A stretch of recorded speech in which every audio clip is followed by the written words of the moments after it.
আসসালামু আলাইকুম। আশা করি সবাই অনেক অনেক ভালো আছেন। আলহামদুলিল্লাহ আমি দৈনন্দিন জীবনে যেসব কাজগুলো করে থাকি সেটার একটা ভিডিও করে আপনাদের দেখানোর চেষ্টা করি।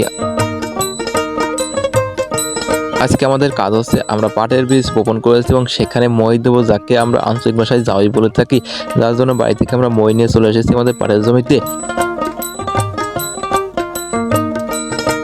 আসলে পেঁয়াজের মৌসুম শেষ হতে না হতেই আমাদের পাটের কাজ শুরু হয়ে গেছে। আমরা গত 2-3 দিন আগে এই জমিতে পাট বপন করে রেখে গিয়েছিলাম এবং মাঝে হালকা একটু বৃষ্টি হয়েছে, যার জন্য আজকে আমরা চলে এসেছি আমাদের সেই জমিতে জাওয়াই দেওয়ার জন্য। এবং এই জাওয়াইটা না দিলে হয়তো পাটের বীজ গজাবে না, যার জন্য আমরা চলে এসেছি আমাদের এই জমিতে মই টেনে জাওয়াইটা দেওয়ার জন্য। এবং এসে আমরা মইটা সেট করে তারপরে মই দেওয়া শুরু করলাম।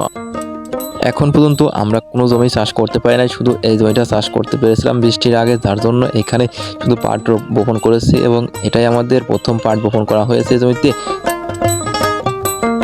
আসলে আমাদের পেঁয়াজের কাজ শেষ হতে না হতেই এবং পাটের কাজ শুরু হয়ে গেছে। আমাদের এখন প্রয়োজন হচ্ছে পাটের বীজ বপন করতে হবে এবং এর জন্য আমাদের সকল জমি চাষ করতে হবে।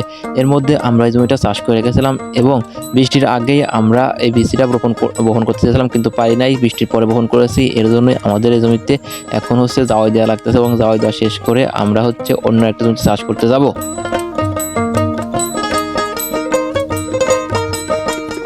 তবে একটা কথা হচ্ছে, বৃষ্টি বেশি একটা হয় নাই, যার কারণে আমাদের এই জমিতে মই দেওয়া লাগতেছে, নইলে বীজগুলো জ্বালাবে না এবং এর জন্য আমরা হচ্ছে অনেক কষ্ট করেই মই দিচ্ছি। আলহামদুলিল্লাহ, আল্লাহর রহমতে আমাদের জাওয়াই দেওয়ার সময় অনেক বাতাস ছিল এবং যার জন্য আমাদের কষ্ট একটু কম হচ্ছিল। এরই মধ্যে আমাদের একবার হচ্ছে মই দেওয়া কমপ্লিট হয়েছে, তারপর আমরা দ্বিতীয়বারের মতো আবারও মই দিচ্ছি, কারণ আমাদের মাটিটা একটু এলোমেলো আছে, যার জন্য আমাদের মই দিয়ে সমান করতে হবে জমিটা।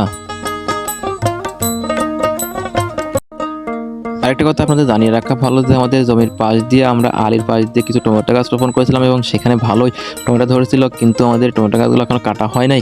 আমাদের এইগুলো কাজ শেষ করে আমাদের টমেটো গাছগুলো কেটে পরিষ্কার করে এখানে কুপিয়ে দেখতে হবে।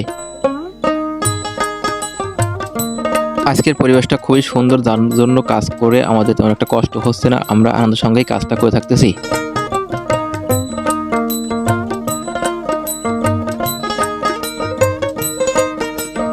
আলহামদুলিল্লাহ, এরই মধ্যে আমাদের কাজ করা শেষ হয়ে গেছে। সবাই ভালো থাকবেন এবং আমাদের জন্য দোয়া করবেন, আমাদের ফসলের জন্য বেশি বেশি বারাকা দান করে। আসসালামু আলাইকুম রহমতুল্লাহি ওয়া বারাকাতুহু।